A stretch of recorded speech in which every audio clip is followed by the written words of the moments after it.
Hello, so today we'll be going over patch 14.4. So this is some PBE changes that go into the eventual patch that will become 14.4. So these are not the final patch notes, but this is my swing of trying to keep up with the Sunday pre-release patch notes that I normally do in conjunction with how Mortdog used to do them. So if you like my content, please make sure to like and subscribe. I do daily TFT content, daily guides, and sometimes I will do reaction or more fun stuff, but usually I'm doing a guide per day relating to set 14. So if you're trying to improve at TFT or if you're trying to get better at set 14 in particular, you can check out my channel for some more. Now, to talk about what these patch notes are, these are not official patch notes. This is my first time doing something like this in particular. Usually what I would do is Mortdog would release on a Sunday before the patch week. He would release a patch rundown that would talk about all the changes, and that would not be super official. It would not be the final changes that are going to be on the live patch, but it would give a good idea of it, and usually I would react to that content. As a community, we have failed because Mortdog is just not creating content anymore for the time being because people are just so annoying and rude on the internet.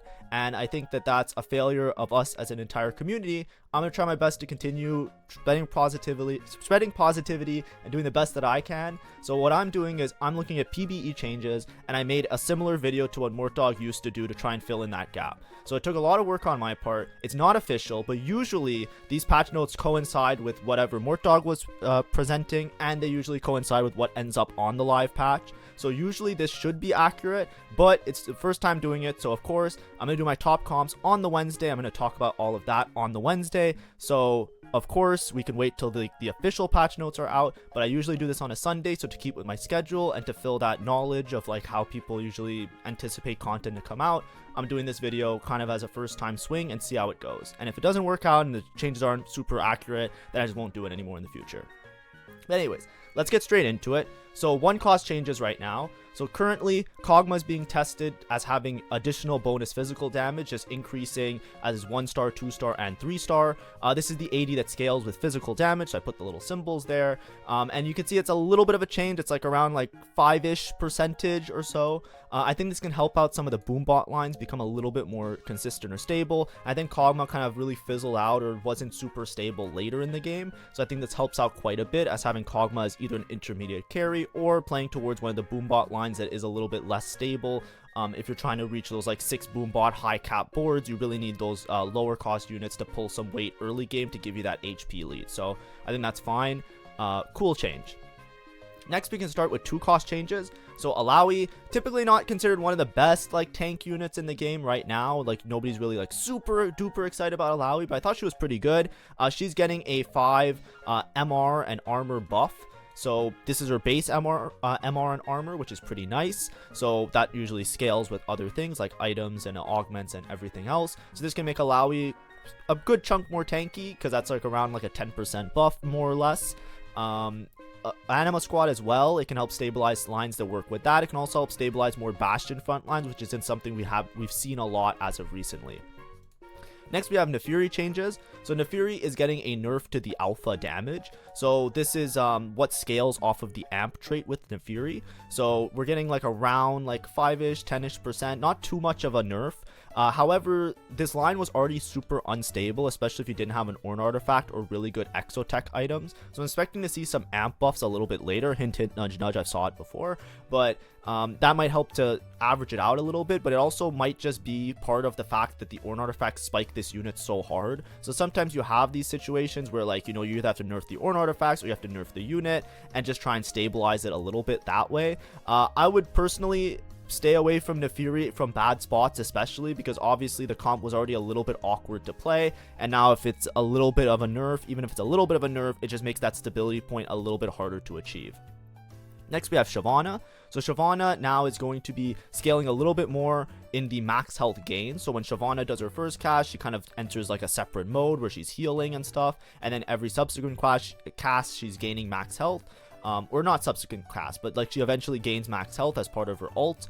The max health that she's gaining is getting buffed quite a bit. Actually, it looks like, you know, a little bit like 10%, especially for 3-star Shyvana. It scales off AP, which is really important, because if we see changes to Techies, this might open up some more options, make Vigor reroll, which is often a little bit awkward to play, that plays deeper into the Techie lines, a little bit more stable.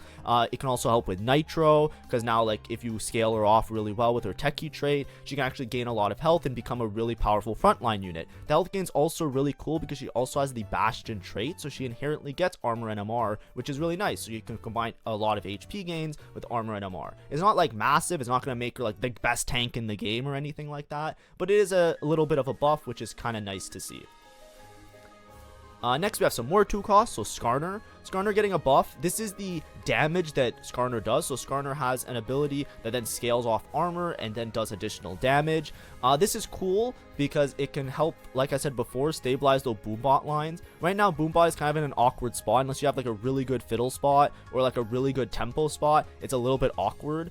6 Boombot is broken. It's extremely strong, and you can obviously just take a Boombot spat and say, I'm going to win with 6 Boombot. There's Boombots around like Vex Boombot with Bruisers, with Executioner, and then you cap out around Urgot. But a lot of those lines require you to be super stable in your early game, so you have an HP lead to then bring you to your late game. So experimenting with some buffs on Skarner, or if this ends up in live, will also help with that, right? If you have like some extra damage source with Skarner, with the Kog'Maw, it can help stabilize you a little bit more to play to more of those tempo lines, as opposed to just being forced to play Fiddlesticks reroll. Next, we have Twisted Fate. So this is actually the wrong color. These numbers should be in red. But Twisted Fate is getting a little bit of a nerf, so I'm just gonna like write over it just to like for sake of visual beauty. But basically what's happening with Twisted Fate is that he's going to be receiving a small nerf to the damage that he does as his Kingpin bonus. So when Twisted Fate selected as the Kingpin, when he throws the extra cards, he has this extra AP bonus damage that he's going to do. It's actually a little bit of a nerf. It's actually, like, you could say it's a little bit, but it's actually quite substantial. Right now, Twisted Fate is kind of in this awkward spot as being a really reliable 2-cost reroll, but also being able to cap really high if you, like, risk it and you roll on level 7 odds and you play around, like, deeper Syndicate lines. So I think it's warranted that he gets a little bit of a nerf because he's overplayed, but at the same time, I think that it, like, you know, repeatedly nerfing him, they already nerfed him before, and it kind of worked out that it was still okay. But this damage, like this Kingpin bonus damage, is actually quite a large, it's quite a large number, like, you know, that seems like it's getting decreased. And especially at the lower levels, getting this decreased a little bit might be like a little bit awkward. I think that it'll still be fine, because a big part of Twisted Fate isn't like doing the burst damage at the beginning of a fight. It's usually that he ramps up and scales. So usually with Archangels and Guinsoo, Archangel scales him, Guinsoo, every attack he gets bonus AP, and then he gets to a point where he's one-shotting units and then he just deletes everybody. So of course, it seems like, I don't think it's gonna like delete the line or anything like that, but you just have to play it from a little bit of a better spot, because you really don't have those 3-star front lines to make up for the fact that your Twisted Fate might be a little bit less stable in the damage that you're doing. Next, we have Vigor. So Vigor, it's a little bit awkward. I personally don't like the line too much outside of certain spots. However, they buff Shyvana, and then they're also buffing his base magic damage. So this is not the Cyber Boss bonus where he spreads the damage to other units, but it is a little bit of a buff, so it could make him a little bit more stable, especially at those lower levels or lower star levels. He scales really well, and he also does the bonus true damage based off of like his star level relative to the opponents. So buffing like the first cast damage is actually pretty nice, I would say, because then all of that can scale in terms of items and additional damage afterwards. But it's not buffing his spread damage, so I don't think he's going to be broken or anything, but in certain lines he might be really strong. And because this is like based off AP scaling as well, Techie buffs, which, you know, I'm hinting towards a little bit already because I made the PowerPoint, so I know that they're coming, but Techie buffs might make this a little bit more powerful of a line, because a lot of times when you're playing Vigor, that's usually the line where you're playing into deeper Techie lines. You're usually playing like 4 Techie, 4 Cyber Boss, or if you have a Techie Emblem, it can cap out really high with 6 Techie. So we'll see something like that work out potentially as a better option to cap out this Vigor board, make it a little bit more of a comp that you can play towards more reliably. Next, we have changes to 3 costs. So Elise is getting a mana buff, so Nitro lines might become a little bit more stable. We talked about Shyvana buffs already. What this means is that it's just going to take her less mana to cast. So instead of her denominator being 55, it's now 50, which just means that she takes 5 less mana per cast, which is actually really powerful because Elise is also a Dynamo unit. So she can actually pump out damage a lot, and this 5 mana buff might actually work out to getting multiple extra casts off in a fight, which can do tremendous work. So Elise might be a little bit more of a stable unit to play around, and that might also help the Dynamo line in general. Next we have 4 costs. So this one's going to come as a bit of a shock. I'm not sure if this is going to make it to live. We're going to see how it goes. But it looks like they're buffing Brand. So right now they're experimenting with just giving him more AP scaling. Now I'm assuming that's going to be paired with a Street Demon nerf. I actually don't mind this change, and I'll explain why. So I don't think Brand needs a buff, but I like the direction that they're taking the set by showing their cards, so to speak, like by buffing Brand. When you buff units in particular and you nerf traits, it makes flexible play a lot better, because if you make Brand tied to Street Demon too much, like if you keep buffing Street Demon, like last time the reason Brand became so broken in the first place was they made Street Demon really strong. By making Street Demon really strong, you're forcing towards playing a vertical line, and it makes it so that if you see a Brand and you're not playing Street Demon, it's very unlikely that you're going to fit him on your board because he just won't do that much work. However, if you make the individual units very strong, so for example Brand, then you can play more around the unit, whether or not you want to play Street Demon. If you have a Brand, you have multiple options. You can play him with Strategist, you can play him with Techie, you can play him with the Street Demons, and of course there's always going to be like, you can't decouple some of those traits together, but I kind of like this idea of, you know, Brand as a board is really weak, or sorry, really strong right now. Let's buff Brand, nerf Street Demon. Now I think they just need to nerf Street Demon. I think Brand's fine on his own, so I can't really tell you if these nerfs or these buffs are going to go through. They might not. I don't know if these buffs are needed, because I'm not testing on PvE, but it's just something like from the mentality, I like the mentality of it, but we'll have to see how it comes out when we get to live patch, if that makes sense. If, like, you know, the way that they're balancing it actually works out, that, you know, it's not everybody playing Brand similar to how it is this patch. So that's just my explanation about it. I'm happy to see changes like this. I don't think it's in my opinion, I don't think it's a needed change. Like, I don't think this is like something we need to have, because Brand is already so dominant. I would prefer if we, like, you know, maybe just nerf Street Demon and then buffed Brand in a later patch, and maybe take a break from playing Brand, you know, something like that. But like, of course, we'll see how it plays out. Next we have a Misfortune buff. So Misfortune is generally considered one of the worst 4 costs to play around. It's just really hard. The Dynamo board is really hard to play around and stuff. And then like indirectly, it kind of just got outscaled by a lot of other comps. But basically, on her bullet damage, she's getting a buff. So the way MF works, she does a bunch of bullet damage, and then it hits the first person, then it gets a reduction for every unit that it hits. So she's really good at doing spread damage, really good at doing massive damage. There's some MF lines that are coming into play, like Marksman MF or Zeri MF, stuff like that. So it's actually really cool. Like, she's a really cool unit in my opinion, but we're gonna see how this actually works out. It's not that big of a buff in my opinion, but it is based on bullet damage, and she's gonna fire at minimum like 9 bullets or so. So, you know, whatever small change here, you know, it might look like, you know, less than like 10%, it's like closer to like 5% or so of a change, but that multiplies pretty effectively by her doing a lot of spread damage, as well as her firing multiple of these casts off in quick succession. So I'm not sure if it's going to make her super broken or super relevant, but paired with some Dynamo changes, which we might see, it might make her a little bit more of a reliable option, which might balance out the meta a little bit, give us some more 4 costs to play. Next we have Nico. So Nico's getting a straight mana nerf, which just means that she's going to cast less frequently or have a harder time getting that first cast off. That's fine. I think Nico is really hard to deal with right now. She basically lives forever, especially if you can get Vertical Strategist in addition to the Street Demon. She just has so many stats that it makes her, like, you know, unbelievably strong and unbelievably, like, you know, she just lives forever. So this might just make that a little bit less consistent, because she won't get the ult off as many times to, like, you know, heal up and chill and do all that stuff. Next we have a small Vex nerf. So this isn't too much of a nerf, but Vex is one of the boards that's really strong in the current patch. This is what I mean. Like, I feel like the Brand buffs paired with the Vex nerf, like, I'm really hoping the Street Demon nerfs are strong enough such that the Brand board kind of decomposes a little bit from being like super relevant in the meta, because right now I felt like Vex is pretty reliable. Vex is good, don't get me wrong. I just like, you know, it's just like the pairing of it seems a little bit weird to me. But of course, these aren't official, so like in the live patch, some of these might be reverted, the numbers might be changed, things might get adjusted a little bit. But as of right now, I think this is fine. Vex is one of the most dominant boards, and it caps very high. But I think that, like, the journey to getting to that high cap is sometimes a little bit awkward. But just know, just a little bit less stable. Make sure you have your blue buff, make sure you have your Vex spot. Just makes it a little bit more narrow, because a lot of times you would stabilize around 1-star Vex and Varus. No Varus changes, make sure your Exotech items are good. The Vex line was already very particular, so just make sure that now your items as well as your units and Exotech and all of that coincides well enough to compensate for the fact that she might be a little bit less damage output. Next we have Zeri. So Zeri's getting a base attack speed buff.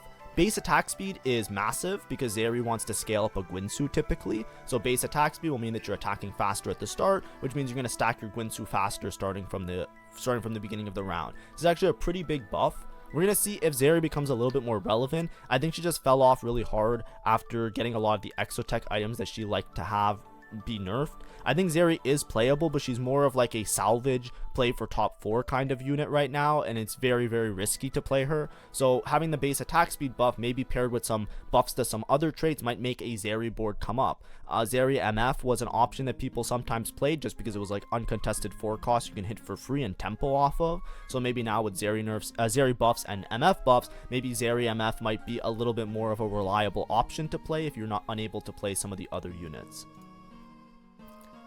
Next we have 5 cost changes. So Kabuko is getting a buff, but this is not a real buff. Don't worry about it. Basically, this is just a 3-star Kabuko change. So before, Kabuko would gain a shield, like after he does his whole cast thing, and he gets like the huge health shield, and it would last 4 seconds. Now it lasts 4, or 60 seconds.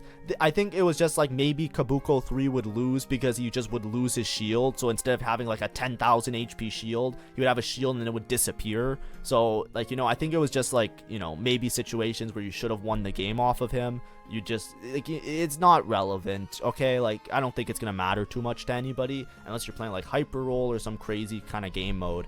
But yeah, 3-star Kabuko, he probably wins now. If you hit it, have fun. Next, Renekton. Renekton getting a lot of changes. Renekton kind of is a really weird unit because if you have Renekton 2 and you have a setup for Renekton, like either like Divinicorp or Bastions, this unit pops off and goes infinite. However, a lot of the times if you have just a Renekton 1, or even if you have a Renekton 2 without items and not like supporting synergies, he does pretty much nothing. He's pretty much like, he's not a good tank, he doesn't do damage, it's really awkward. What they're doing is they're buffing him across the board. So the way Renekton works, he would have his first, he would basically do like X damage, then he would have a first cast damage, a second cast damage, and then he wouldn't cast anymore and he would just be auto attacking and doing a shit ton. Now all of those are getting buffed, and it looks like across the board, like close to like 5 or 10% depending on which one you're looking at. It's pretty good. All of it scales off AD. First cast scales off AD and AP. So all across the board, maybe Renekton will be a little bit more consistent as a damage dealer. I like to see that. I like the 5 cost to be strong enough that you feel like you can slot in any of them onto your board. Right now, Renekton really didn't find a good spot unless you were playing like a Vex board where you can buff with Divinicorp, and even then, you wouldn't switch him out to like lower your Exotech units unless you had like a Renekton 2. So it's very situational, or you're playing Divinicorp. So a lot of times it's like, I don't really want to see this unit compared to some of the other units. So I think it's nice to see some changes. I'm okay with 5 cost being a little bit stronger because right now a lot of them feel like situational or a little bit weaker. And Renekton was one of the big issues with that. Next, we're going to talk about traits. So traits, there's actually a lot of changes. So we're going to go through all of them. But in terms of the current trait changes that are being tested that might make it to live, Amp, right now, what they're doing is they're buffing 4 Amp. To be, instead of giving you 3 amp, to give you 4 amp. What I think this does is it does decouple a little bit 4 to 5 amp, right? But at the same time, they're also nerfing the HP gain that you get on your amp units. Now, I'm not sure how much of a nerf versus a buff this is. I think it's an overall buff because the amp getting increased is so large. 4 amp is really like, in the previous 4 amp, like the trait here, like it was really bad because a lot of times you're just in between your power spike of 5 and below, like you're like just playing like more competent units on your board. Paired with the Nefiri nerfs, I think this line is going to be a little bit more particular, of course. However, for getting an extra amp with only 4 in is actually a pretty big buff because it gets you closer to that stabilization point. Because all of your units scale so tremendously off of the amp trait, like off of getting like this resource. So I think it's a net buff and it might actually help out the board to be like, you know, more stable on level 8. Because instead of having, like right now it feels very Samira check. It's like if you don't hit your 3 stars fast enough and make it to Samira, you're bot 4. This might make it a little bit more playable, especially if you're playing around like a Yuumi who doesn't care too much about the HP stat. That can make it a lot more damage output like on Yuumi and Annie, so it might help out with some of those lines. I think it's an overall buff, but either way, just paired with the nerf, even though this is a buff and there's a nerf, I would still be cautious about this line, because I still feel like you need a really good spot to play around it, because it has a lot of moving parts, and I made a guide about it talking about that a little bit more in detail if you want to learn more about it. But I think overall a buff to Am, so it might help out some of those lines. Just be careful, make sure your spot's good before committing to it is what I would recommend.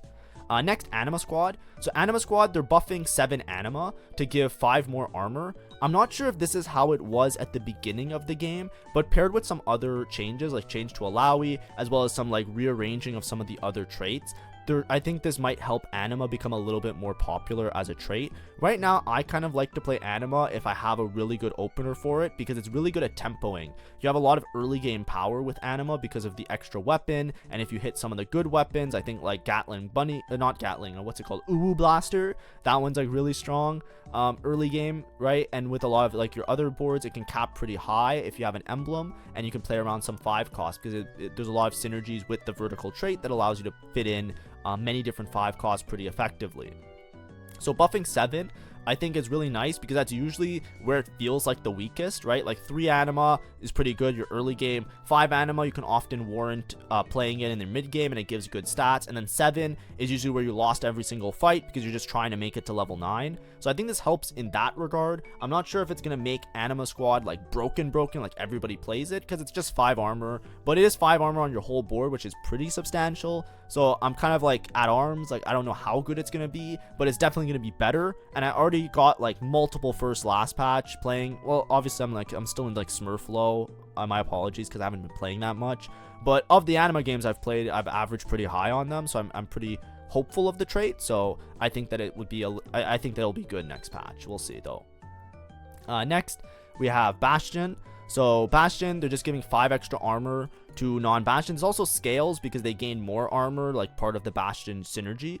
And then, you know, paired with some other changes, some other Bastion units like Shyvana and Alawi, which are the low-cost Bastion units, we might see maybe some 6 Bastion lines being played. Right now, there are lines like 6 Bastion for Rapidfire, things like that work really well, especially if you have an Emblem.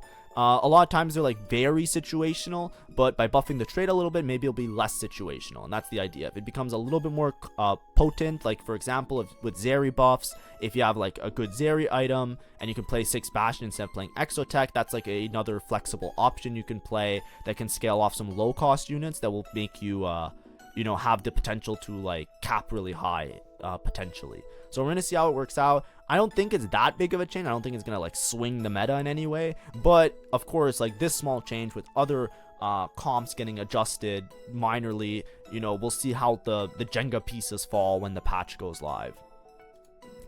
Next we have Cypher. So Cypher is getting a buff. So this buff is basically to 4 and 5 Cypher. Basically what happens is after you cash out your intel, you get a bunch of extra stats. So it's either going to be 50, now instead of 45 it's going to be 50, instead of 65 it's going to be 70. It's not that big of a buff. However, this does help if you're going either for high cash outs where it's hard to pivot your board. You just get more stats on your units, so your Zed and your Draven and your Galio, like these units are just going to do more, especially if you get one of those Cypher cash outs that gives you like 3-star Draven or something like that. So that helps out a lot. This also helps with if you're playing Cypher reroll lines. So, for example, LeBlanc reroll. What you typically do with LeBlanc reroll is you cash out early, and then you try and win out on stage 3, similar to how you would play other rerolls. So you'd play Cypher on stage 2, and then if you get griefed, or if you have a really strong spot, you then cash out early. You use that resource to then scale and play really hard during stage 3, and it helps out a lot because you basically up so much resource, because when you cash out Cypher, your LeBlanc's getting like a shit ton of AP and AD, and your Draven's getting AP and AD, and your Galio's getting AP and AD. So making that a lot larger of a number could also help in those reroll lines of just being extremely strong on stage 3 and stage 4. That gives you time to hit your units and then still make your high cap board. So I actually think this is a cool change for Cypher. I think it opens up some other lines instead of just playing Cypher, sell all your units and play Vex, which is like normally what people do.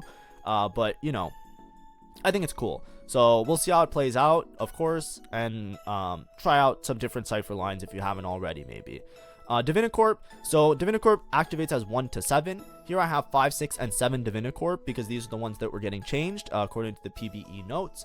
It's a small change to 5, 6, and 7, but the changes are a little bit more substantial to 6 and 7 Divinicorp.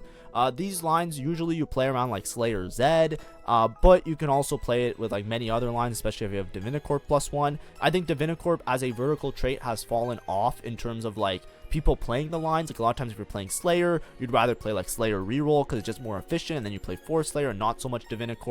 If you're playing Vex, you usually don't play 5 or 6 Divinicorp. You're usually just playing Vex with low levels and playing with Exotech and stuff like that. So this might make Divinicorp a little bit better.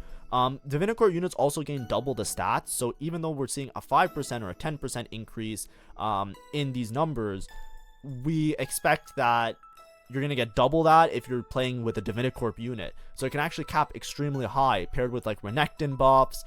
If you can fit in a Garen, you know, transfer Divinicorp onto extra units. The Divinicorp board could have a really high cap because it was already high cap before, and it already had like really good matchups into certain comps.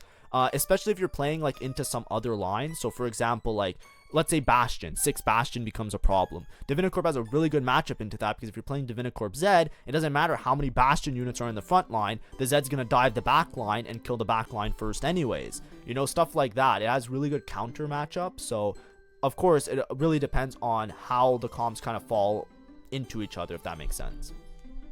Next we have Dynamo. So Dynamo, this is a little bit interesting. So they're buffing 2 and 4 Dynamo. So 4 Dynamo is getting an extra mana buff, and 2 Dynamo is getting an extra mana buff.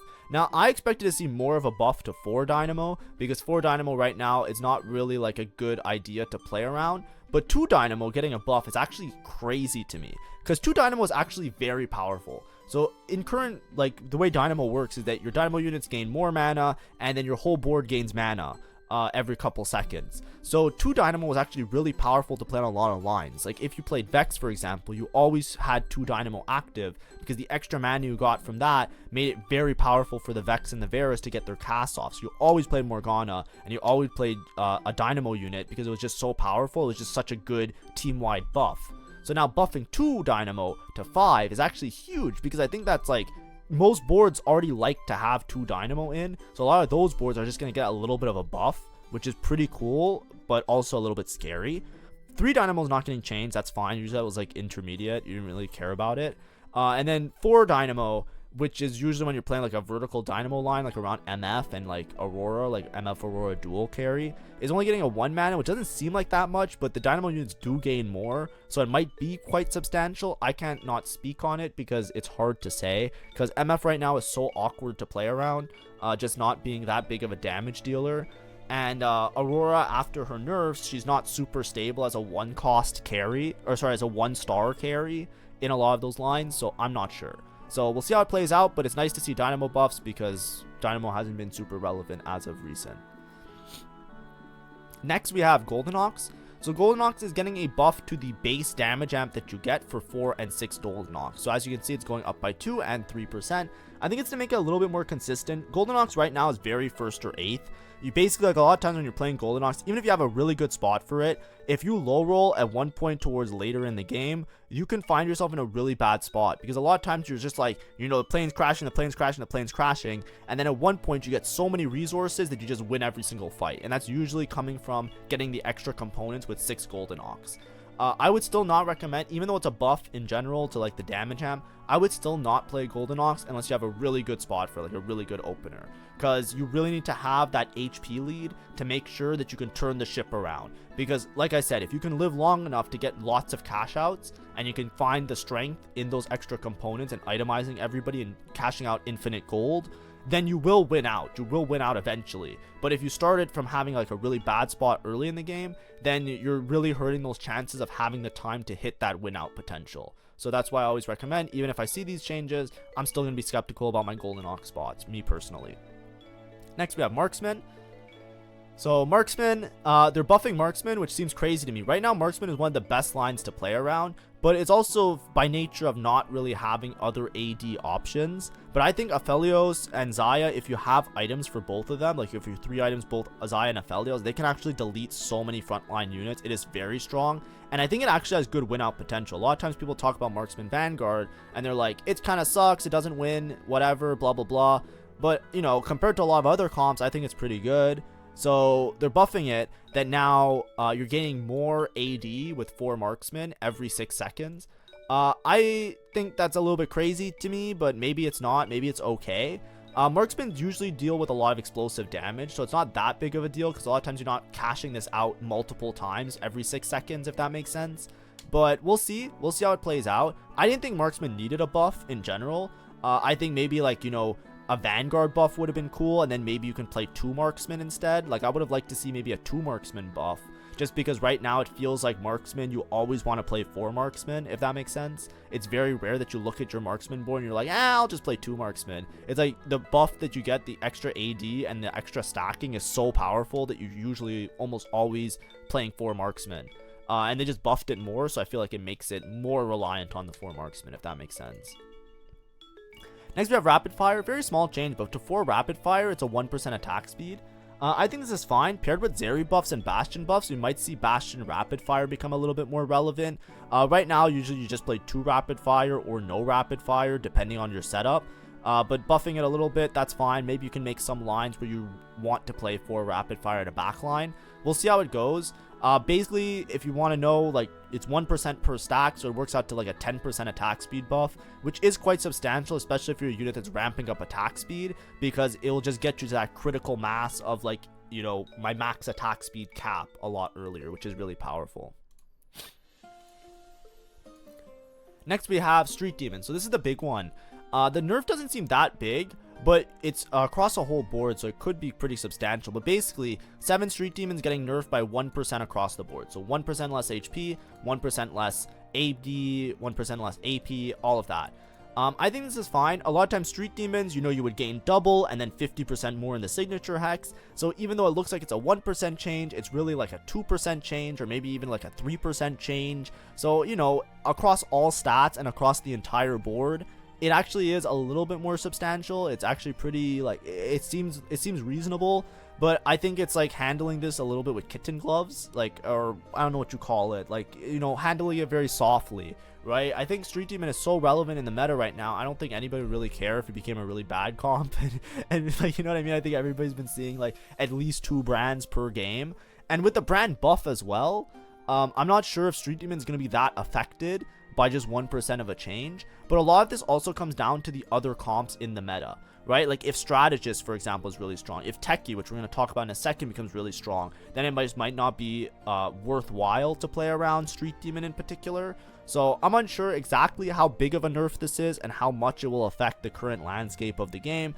but assuming that, you know, everything's working out great and these changes make sense, right? Because I'm not testing it out. Assuming it's been tested properly, the assumption is that Brand's going to be a little bit decoupled from Street Demon, and Street Demon's going to be a little bit weaker, such that it's not like going to be 2 Brand players per lobby. You're going to play a little bit more of other AP lines potentially, or you're going to play like other traits or other style comps, because you won't just be everybody contesting Brand and then just like Yahoo Gong Show Fiesta, right?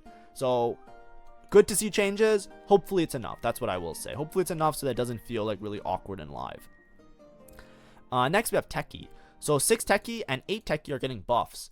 They're not that big of a buff, but it is nice to see. 6 Techie is usually what you play around Vanguard, and with the Vanguard changes, it could be really strong. And 8 Techie, personally right now, I don't think it's super relevant. Maybe some reroll Techie lines. I know some people really talk about or like Seraphine and Zyra reroll. I'm not a big fan of any of these in particular.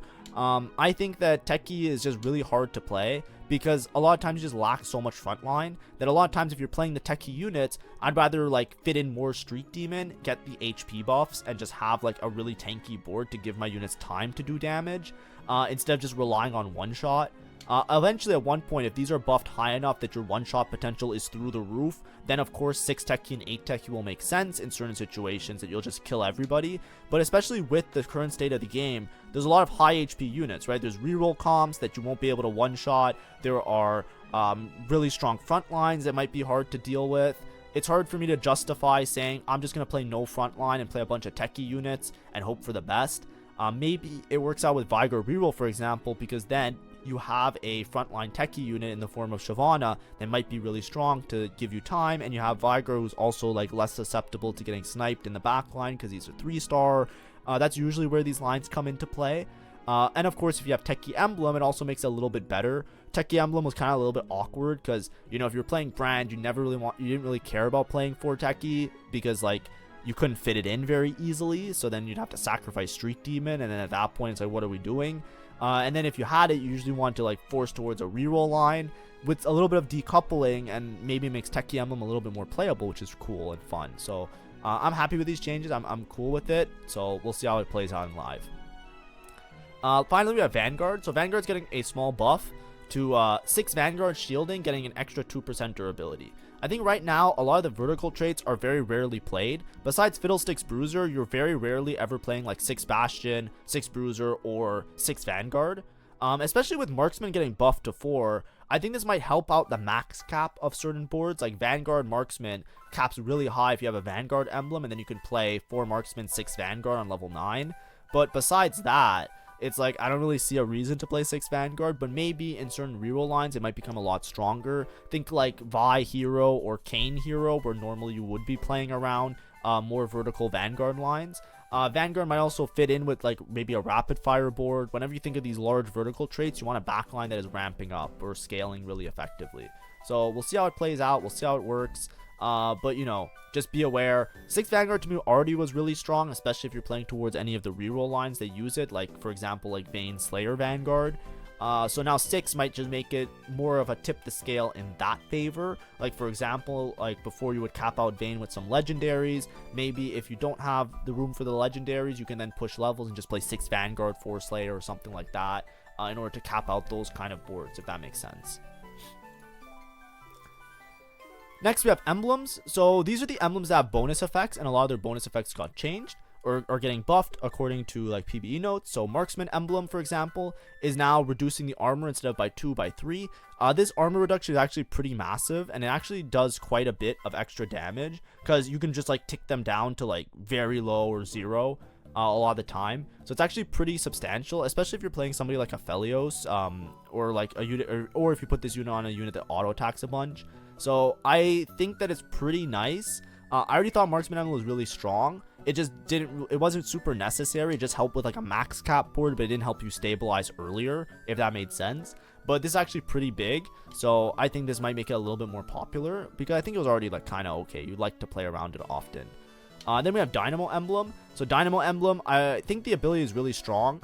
Right now it's an extra 1% for 10 mana spent of damage amp. Now it's going to be 1.5. So you can actually scale really well if you put this on a low mana unit that really likes to have a lot of damage amp. So I don't know the exact versions of these because Dynamo hasn't been super relevant besides being a splash trait in a lot of boards. So I don't know exactly who to put it on or who to make use of this just yet, but I do think this is a really strong option, especially if Dynamo becomes more popular of like a 4 Dynamo trait, because the damage amp scaling with the 10 mana spent, that can work really nicely, right? If you just keep like it could work out to be a lot of damage, right? Because imagine if a unit has like 30 mana, just roughly speaking, like let's take a Vex for example. Vex has 30 mana, more or less, like blue buff, whatever. She casts like, you know, 3 or 4 times within 5 seconds. She's already at like, you know, 5 or 6 damage amp every couple seconds. Like it could scale. It seems like maybe it is really small of a number. I don't know. It seems like it can scale pretty effectively. So we'll see. Then we have Bastion Emblem. So Bastion Emblem, basically you would gain 10% of your armor and magic resist as ability power. Now you gain 20% as ability power. So it's making it feel more like a backline item. So if you can find a Bastion line that works with AP, this actually makes a lot of sense, because you can then put it on an AP carry, and now they're just going to get like 20% of their armor and magic resist. All the time with Bastion, you're getting 70 and you have more. Let's average it out to be like 100 or close to like 150 armor and MR just from the Bastion trait. If you have 150 armor and MR and you take 20% of that, it's going to be like 30 AP, and that's like assuming like that much armor and MR. It doesn't seem like that much, but it could actually work out to be like a solid item to hold on AP carries. Because before it felt very pointless. Like the 10% wasn't that much. 20% is a lot more reasonable. Like, you're getting closer to the territory of it being as good as an item, which might make it worthwhile playing towards those lines. We already know that like AP can work really nicely with Shyvana, that's Techie and Bastion.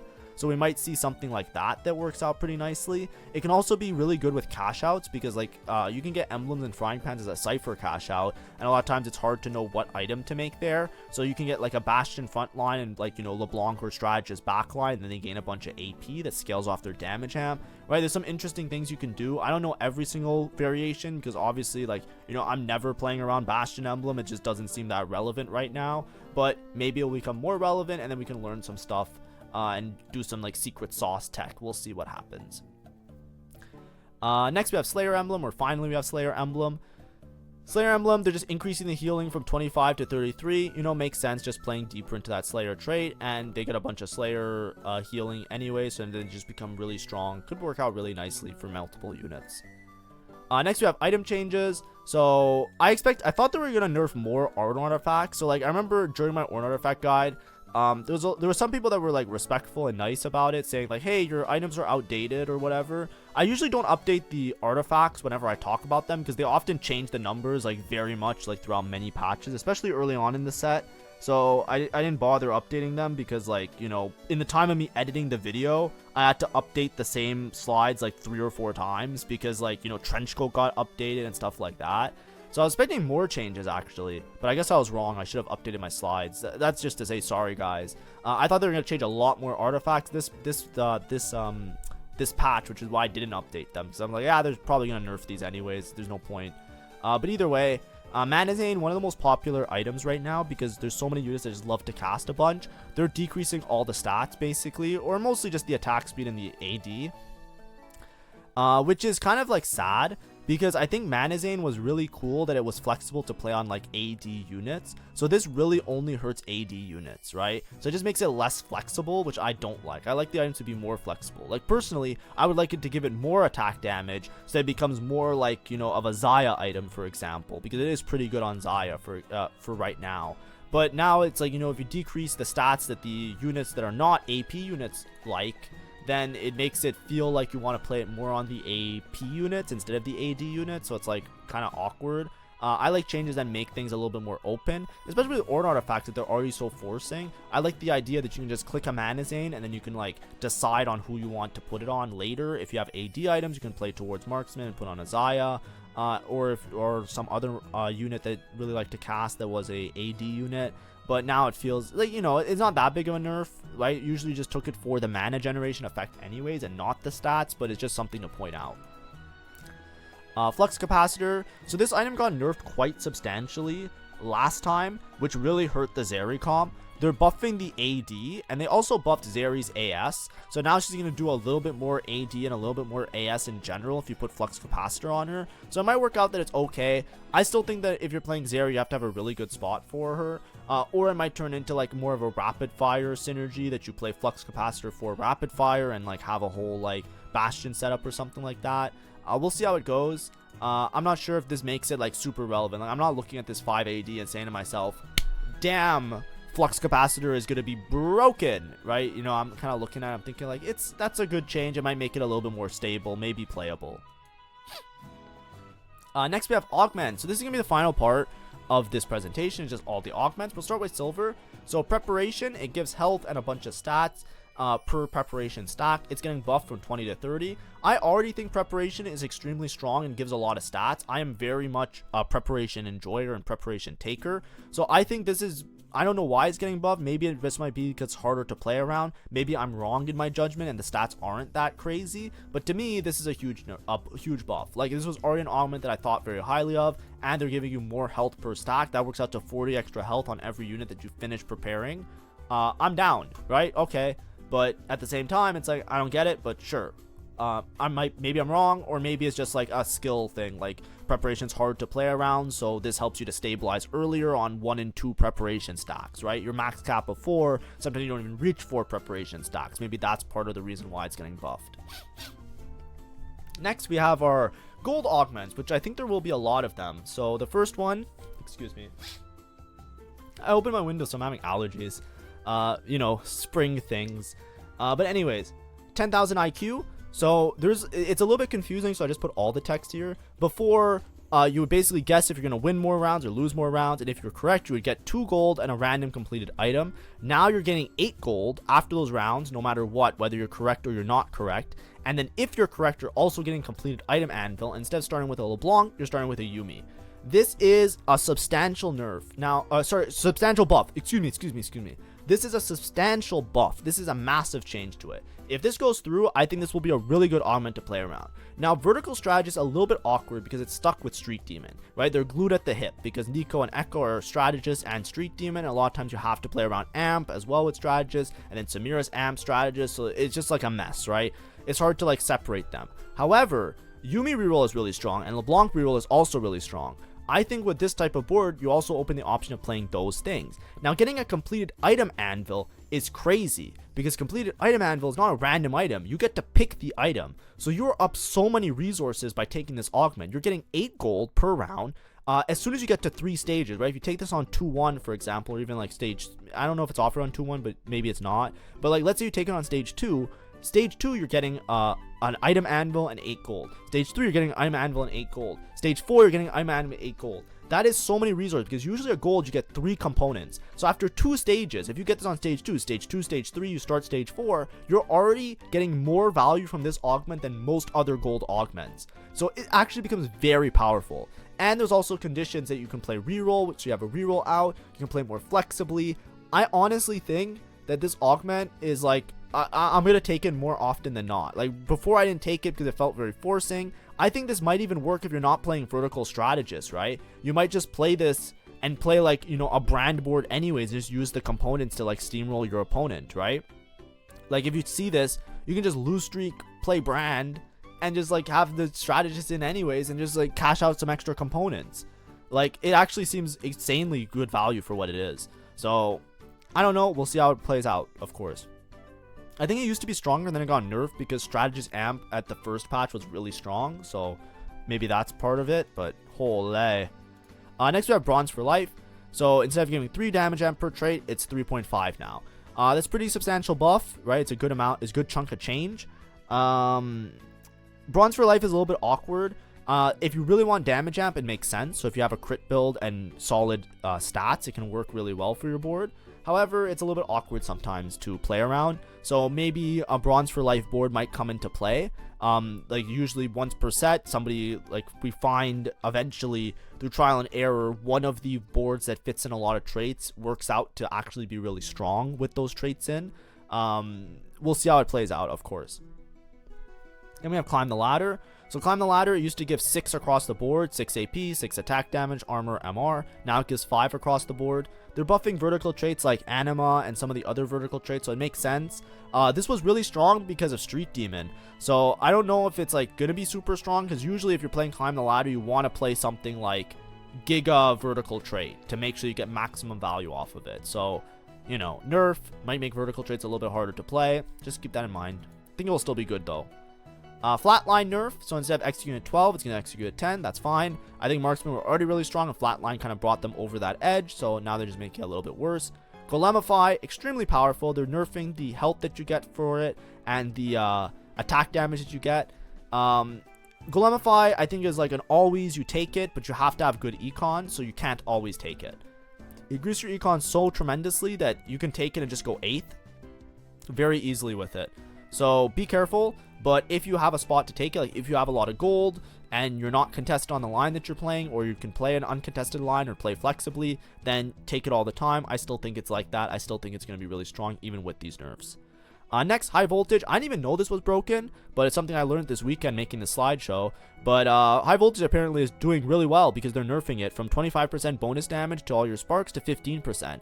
I don't know if that's just skewed because AP is so relevant right now. Like, everybody's playing Brand, so getting High Voltage just helps you to streak really early because it gives you an item and it gives you the High Voltage, like, so you can actually make use of it. Like, you have Shred. So, I don't know. But, okay. It's a nerf. I think it's like a stray bullet, if anything. Like, when I look at this, I feel like it's a stray bullet because of how relevant Brand is right now. But it's getting nerfed, so it is what it is. Next, we have No Scout, No Pivot. This is the one that confuses me the most and the one that kind of shocks me the most. So no scout, no pivot, I feel like is one of the most broken augments in the game, and you should almost always take it if you have a spot for a reroll. Like if I have a TF, I have like a single TF and I see no scout, no pivot, I'm clicking it. You know what I mean? If I have like a single like unit that I think I can reroll, I click no scout, no pivot instantly. Like this shit is so broken. It caps your board so high. It caps your board so insanely high because it gives so many stats, right? As long as you have a reroll line that you can actually play and you're not just trolling and it's not just like some fake reroll line, you get so many stats from it. And they're buffing it across the board. 12 to 14 health, 1.5 AD to 2 AD, 2 ability power. That's a lot of extra stats because this is per turn. So like this is like a across the board like a 25% bonus. Well, the health is less, but like you know what I mean. That's a lot. That's a lot of more stats. Like, if I squint at my board and I see the semblance of a reroll line, like if I see the figure of a unit that I might be able to 3-star, I'm clicking no scout, no pivot. Like, I don't know if I'm wrong for that. I don't know if I'm dumb. But I'm pretty sure, like, this augment, even last set, it didn't get changed from last set to this set. In set 13, it was known to be broken. Like, anytime you saw no scout, no pivot, you just took it and played any sort of reroll, and you almost always went first, so long as you hit your 3 stars. Like, the only time it doesn't work is if you don't hit your 3 stars. So sometimes you can grief yourself if you're not playing from a good reroll spot, but you get so many stats from this. It's crazy. Like, if I see anything that I might want to reroll, I'm clicking it. Of course, if you don't have a reroll spot, you can't click it because, like, you need to play units on your board. So, like, you can't just, like, throw in random units and just reroll anything. Right, I'm not saying it's that good, but like if you start the game off, like if I start the game off with a Vanguard, I'm just clicking it. You know what I mean? Like if I start the game off with a Twisted Fate, I'm just clicking it. Like, you know what I mean? Like I'm not thinking that much about it. But maybe that's just me. Be careful out there. Whatever. I don't want to grief your games. Play it from a good spot, right? Maybe I'm wrong. New high score. That was the one that gave you the cash outs with Cyber Boss. This one was really strong, and it was probably the best condition you had to play Vanguard reroll. It used to give attack speed every cash out. It's no longer giving the attack speed. Now, I don't know how that changes things because they did buff Vanguard a little bit and Shyvana, which is usually what's played with the line. But this one, the main reason you took it is because it gave you the Kabuko. So, and it gave you like extra things to help you to hit. So, I don't know how big the attack speed buffs are, but attack speed was really good on Vanguard. So now it might make that line a little bit, like this isn't an instant click, you know what I mean? Now you have to actually like think about it a little bit, so be careful out there with that one. And then pairs of 4s, really strong on the Street Demon board. It's like broken on Street Demon, but they're nerfing the health gain on it. So I don't know, I don't know if that's another Street Demon stray bullet, because a lot of the other lines, they usually played more 4 costs. Maybe it's good on Vex as well, maybe that's why, but it's getting nerfed, so just be careful. Excuse me, be careful when you take that. Next we have Preparation, similar to Preparation 1, Preparation 2 getting a buff. Same thing applies from what I said before. Then Street Demon, they're nerfing it from 6 health to, Spirit Link. They're nerfing the HP gains from 6 health recovery to 5% health recovery. I think that's fine. I think Spirit Link is really good. But this again felt like usually you took Spirit Link if you were playing Brand. Like it was just so good with Street Demon because everybody got a bunch of HP. So you would just lose a bunch of rounds trying to hit your Brand and your Nikos because it was contested. And then Spirit Link would get like giga value because your whole board had like a massive amount of HP because of the Street Demon hexes. So makes sense that it's getting nerfed. But at the same time, unsure how good it is on some of the other comps. Because last time it got nerfed really hard by it not working on golems and extra summons. Which was like another use case for it being really strong. So I'm unsure. I still think it's good. It just gives good utility, right? You just get something, you get passive healing on your whole board. It's fine. I think it will be fine. Finally, we have our Prismatic Augments. So for Prismatic Augments, Bronze for Life, similar to Bronze for Life 1, like the Gold Augment, it's getting a buff. 3.5% damage amp to 4% damage amp. If we see some Bronze for Life boards coming up, this might be like a cookery, so that's cool. Bulky Buddies, 300 health from 330 health. Makes sense. I think Bulky Buddies was one of the best augments in the game by far. I always ranked it S tier. I still think it's broken. I still think it's going to be good even with 300 health. This 10% nerf doesn't really change my opinion on it that much. It's just one of the best prismatics you can click almost always. Because it's super flexible. Doesn't matter where you want to click it. You can always get value off of it. And there's very few augments that you can look at unless you have a very particular spot. Because a lot of the prismatics are very particular that you wouldn't just want to get like the value that you get from this augment. Hard commit. Now, hard commit, I'm unsure about this change because the wording of it needs testing in my opinion. But basically, when hard commit, you would get an emblem, and then every time after carousel or whatever, you would get a copy of a unit. It now says that you gain an emblem and a copy of a unit and 3 gold. Now, I don't know if the 3 gold is just at the start, like when you click an augment, sometimes they give you extra gold, like the first time you click it, or if it's every time you get the unit, you also get 3 gold.